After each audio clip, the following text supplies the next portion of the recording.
Singapore bans Malaysian coffee after detecting erectile dysfunction drugs inside. An American Airlines passenger sees demons, swallows rosaries, freaks out. And men attempt to rob a gas station using pythons. These are the weird stories on Weird AF News, the only daily weird news podcast in the universe and in your ear. Let's go. Singapore bans Malaysian coffee after detecting erectile dysfunction drugs in the coffee. I need to know, what is the name of this coffee? We all need to know, what is the name of this coffee? What is the brand? So we can all be sure to avoid it, right? Let's get some details. Singapore has banned this Malaysian-made product. It's a coffee, after authorities found that the coffee contained a prescription drug used to treat erectile dysfunction. So this coffee, it gets you up and it keeps you up, apparently. The Singapore Food Agency said it detected a chemical called tadalafil. So, I think I said that right. Probably not. This is a potent medication you should know, requiring some medical supervision. It was being sold on local e-commerce platforms. The product was advertised with claims of enhancing male sexual performance. Well, I certainly have never heard of this. It's a coffee that also enhances male sexual performance. My guess is it definitely gets you up in the morning in more ways than one. Keep you up for days as well. Now, the article goes on to say the Singapore Food Agency has worked with various online e-commerce platforms to remove listings of this product and issue warnings to the respective sellers to refrain from selling the product with immediate effect. Tadalafil is a prescription drug that, if misused, can cause severe health complications, including heart attack, stroke, migraine, and priapism, which is a painful and prolonged erection. That's priapism, a painful and prolonged erection. Very important to remember these terms. Your life could be in danger.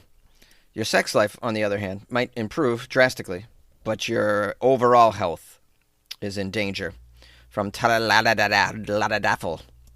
Now, obviously, I need more information. They're not even mentioning the coffee. Here we go. Okay, consumers who have purchased Kopi Penumbuk have been advised not to consume it. Kopi Penumbuk is what it's called. The health agency has directed those facing health concerns after consuming the coffee product to seek medical attention. This is basically just Viagra in your coffee, right? Why is everybody freaking out about it?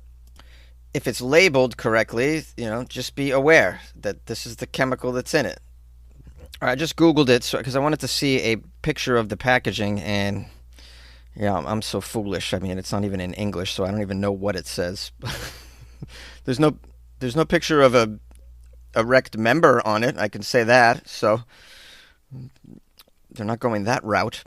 I'm not sure if they have a commercial, but I could write the commercial for them if they would like. I do a great job. The best part of waking up is morning timber brew. When you need to wake up, get up, and stay up, try the Anaconda brew. Start your day with a strong cup of hard Joe. She'll be glad you did. All right, enough of that foolishness. Now, how ubiquitous is this Viagra coffee over there? Well, in 2022, Singapore's Health Sciences Authority reported that 2 individuals had to be hospitalized after consuming a sexual enhancement coffee product containing tadalafil. They were suffering from migraine and priapism. So, the everlasting boner. I'm just going to tell you something. The first time I experimented with an erectile dysfunction drug just for recreational purposes, I too had a headache, and I too had an everlasting boner. I never thought to go to the hospital. What is wrong with you? That's like silly. First of all, the migraine is a known side effect, and the everlasting boner is the goal of the medication. So enjoy it while you have it. It goes away. Like, wait. Better yet, phone a friend. Phone 2, 3 friends. People are going to enjoy you for the next few hours if you want. Go to the hospital. So stupid. An American Airlines passenger freaks out, throws punches, sees demons, swallows rosaries. A passenger that was headed to Miami from Savannah, Georgia, flew into a frenzy just after takeoff on Monday evening when he realized who else was on board: a demonic spirit, or so he thought. Are we sure it was a demon? Perhaps he mistook a demon. It was actually a gremlin on the wing. There's something on the wing. And it says here, nonetheless, the sight of this very dark spirit caused the horrified gentleman to kick the seat in front of him as he screamed and trembled, and then he began to swallow his rosary beads. That's very intense. Ooh, I mean, how do you even deal with this if you're the flight crew? Do you just tell the captain? This is the captain speaking. We got a supernatural issue, and we're going to need an exorcist. Is there an exorcist on the plane? Anyone? Can anyone got some holy water? Now it says here, at first the other 7 or 8 passengers on this regional flight thought he was having a seizure, but then the man became extremely violent. As attendants approached the man, he kicked one of them in the chest so hard that the attendant tumbled across the aisle and into a window on the other side of the plane. That's when the cabin crew realized that Mr. DeLange Augustin, age 31, who was traveling with his sister, was not having a seizure, was not having a medical emergency whatsoever.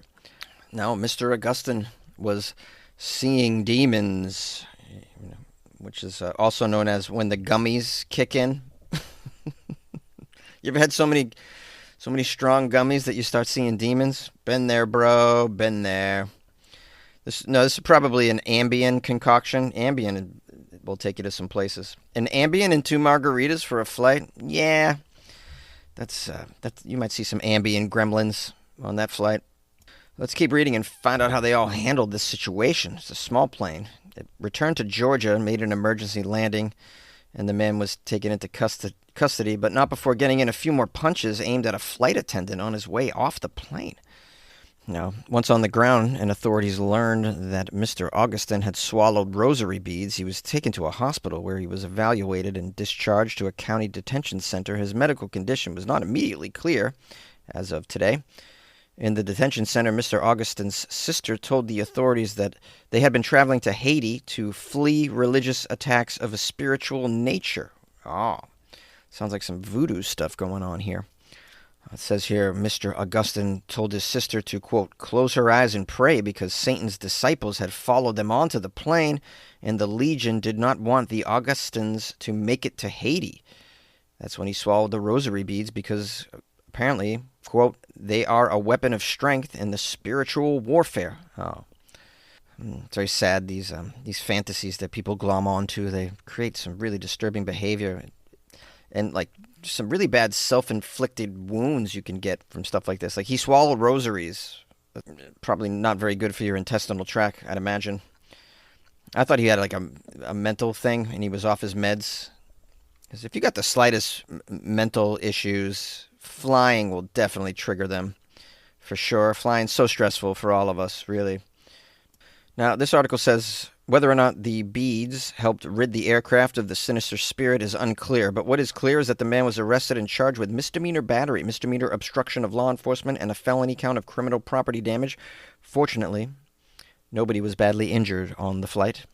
I watched a little bit of the video, and I have to say there was some very large men that happened to be on that very small flight. So you got 7 or 8 passengers. Luckily, half of them were large men that grabbed him and were able to hold him down.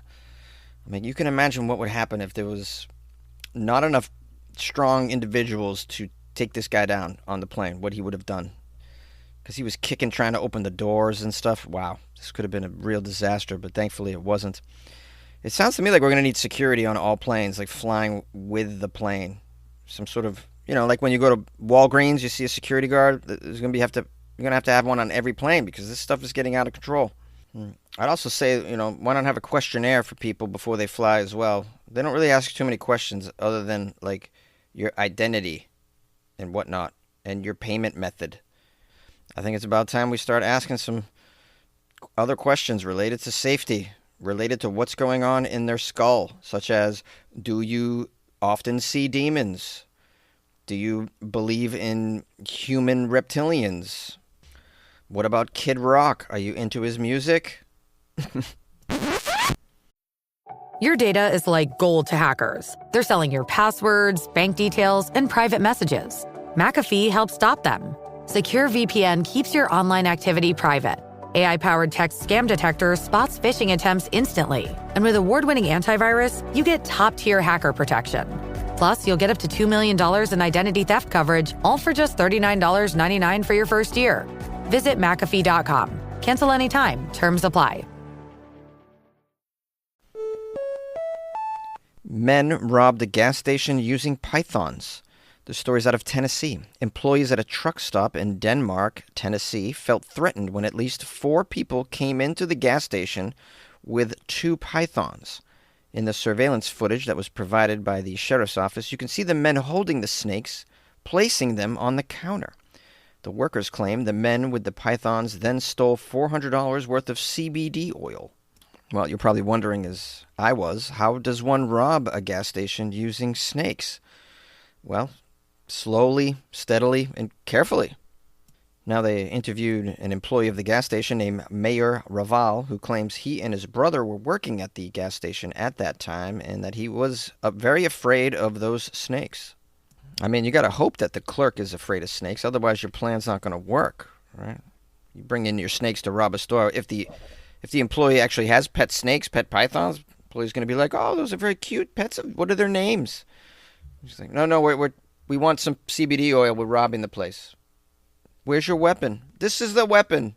"Oh, those cute little pythons are the weapons." That's why you got to have like a backup critters too, in case they're not afraid of snakes, Then you whip out it like a tarantula. "How about now?" "Oh, what a cute spider. What's her name?" "Oh, my goodness, this guy. Look, man, if you don't give me all your turkey jerky, I'm going to release all these freaking hamsters."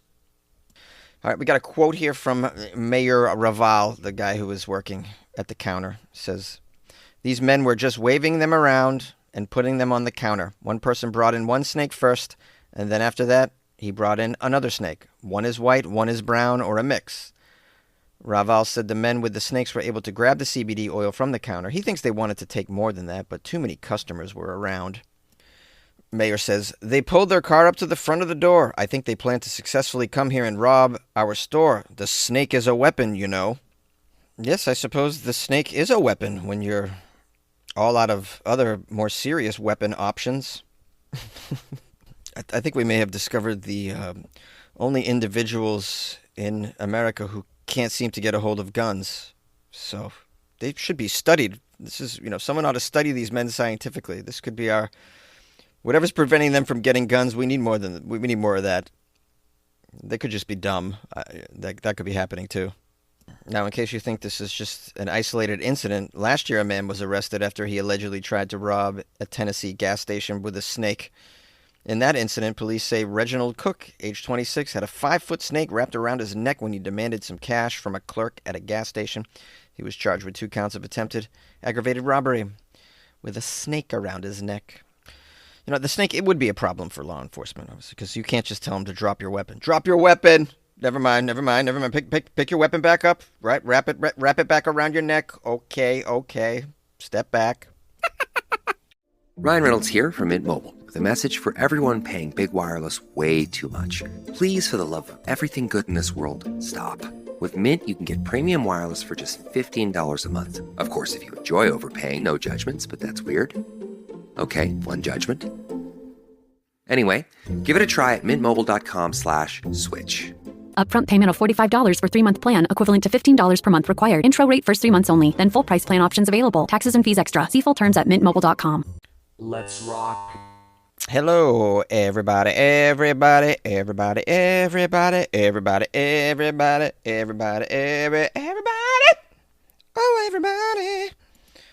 want to give love to everybody. Everybody that listens to Weird AF News. You got my love. You got my affection. You have my adjuration, and you have my thankfulness. Thank you. Special thanks to Michelle and Chef John, who bought me coffees off my website for St. Patrick's Day. Isn't that sweet? I didn't expect any St. Patrick's Day gifts, but this is lovely. Michelle and Chef John wrote me a note. "Happy St. Patrick's Day, Jonesy. Wanted to buy you a coffee, and then you throw in a shot of Jameson for good luck. Also, tell you a weird story. If this holiday of this holiday, something I've seen. I lived in Syracuse. Wow, I'm having a hard time reading, guys. I lived in Syracuse, New York for a time, Jonesy. There's an Irish neighborhood called Tipperary Hill where you will find the only working upside-down traffic light in the country. The green is on top and the red is on the bottom. And I passed through it with some friends a long time ago and saw it myself on the way back from a bar. The reason for the light in the Irish neighborhood was that it was Irish green over English red. That's the story, Jonesy. Erin go braless.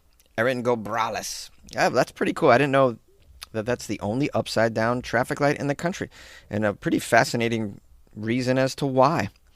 It's not just based on some kids pulling a prank. No. It's actually something behind it, which is really, really cool. It serves a purpose. And obviously they're okay with it. They left it upside down. I mean, the local government and all that. Pretty cool. I want to thank you guys for buying me coffees and sharing that little piece of information about Irish culture. Michelle and Chef John. If you guys want to be a very generous like Michelle and Chef John, you can go to weirdafnews.com where you can buy me a coffee or join the Patreon. That's a cool thing to do. If you haven't subscribed to the show yet, please do so on whatever platform you're listening to. Just FYI, I do weird news 5 days a week. And on a Friday, I only do weird news from Florida. That is called a show format. That's what it is. And it's just me. There's no co-host. It's just me in a closet. All right. There you go. We'll see you tomorrow for some more weird AF news. Toodaloo.